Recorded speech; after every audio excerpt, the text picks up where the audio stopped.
তোমাদের আব্বাস হল একজন।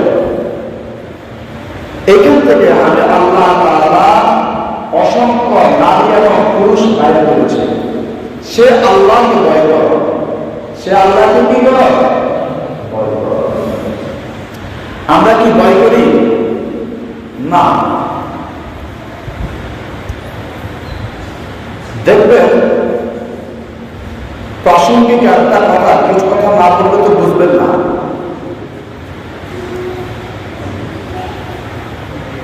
যে ব্যক্তি ব্যবসায়ী, তার চিন্তা সার্বক্ষণিক থাকে তার ব্যবসা প্রতিষ্ঠানটাকে কিভাবে বোঝানো যায়, এটা না।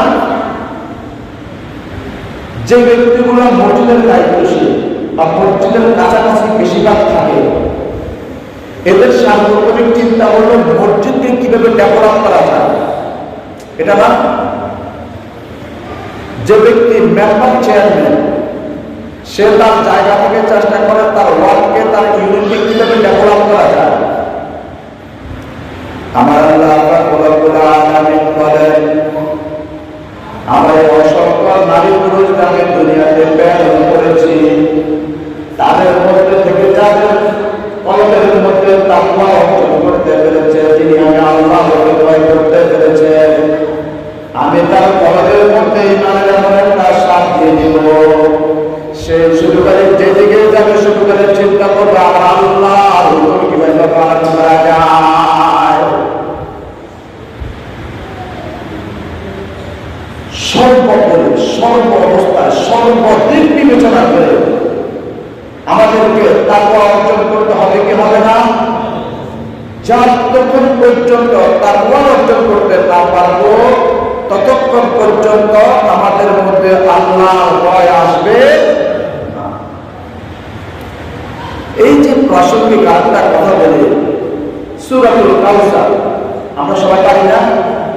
সবাই আমার সাথে বলেন, বিসমিল্লাহির রাহমানির রাহিম, ইন্না আ'তাইনাকাল কাউসার ফাসাল্লি লিরাব্বিকা ওয়ানহার, ইন্না শানিআকা হুয়াল আবতার। পারি কি পারি না? আল্লাহ রাব্বুল আলামিনের সূরাতুল কাউসারের মধ্যে দ্বিতীয় নম্বর আয়াতে কত সুন্দর করে বর্ণনা করে বলতেছেন, ফাসাল্লি লিরাব্বিকা ওয়ানহার। ওই বান্দা, তোমাদের মধ্যে অসংখ্য মানুষ কুরবানি দেওয়ার জন্য পাগল হয়ে যায়। কি দেওয়ার জন্য? কুরবানি দেওয়ার জন্য পাগল হয়ে যায়। কিন্তু আমি আল্লাহ রাব্বুল আলামিন তোমাকে শিক্ষা দিচ্ছি, তোমার মধ্যে ঘোষণা করে দিচ্ছি, ফাসাল্লি লিরাব্বিকা ওয়ানহার। আগে আমার নামাজ আদায় করো, তারপরে তুমি কুরবানি করো। আগে শাসন করবে কিসের? নামাজ। কিসের? ফাসাল্লি। তুমি আগে নামাজ কায়েম করে নামাজ আদায় করো। ওরে আল্লাহর বান্দা মুসলমান, এখন আমরা নামাজের দরকার না, আমরা কুরবানি দেওয়ার জন্য পাগল হয়ে যাই। যদি নিজের টাকা দিয়ে কুরবানি করতে নাও পারি, শ্বশুর বাড়ির থেকে যৌতুক দিয়ে হলে কুরবানি করতে হবে,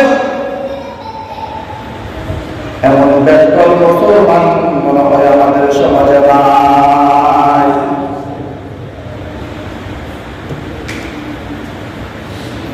প্রাসঙ্গিক কথাগুলো না বললে আলোচনা ক্লিয়ার হবে না, এই জন্য প্রাসঙ্গিক কিছু কথা বলে দিচ্ছি। তারা আল্লাহ রাব্বুল আলামিন বলেন, ইয়া আইয়ুহান নাসু তাকু রাব্বাকুমুল্লাযী খালাকাকুম মিন নাফসিন ওয়াহিদা। আমি তোমাদেরকে একটি নফস থেকে আমি তোমাদেরকে অসংখ্য নারী পুরুষ জন্ম দিয়েছি। আদম আলাইহিস সালামের অসংখ্য ছেলে মেয়ে হয়েছে। কি হয়েছে? অসংখ্য ছেলে মেয়ে হয়েছে। সর্বপ্রথম যেখান থেকে খারাপ এবং ভালো কাজ দুইটাই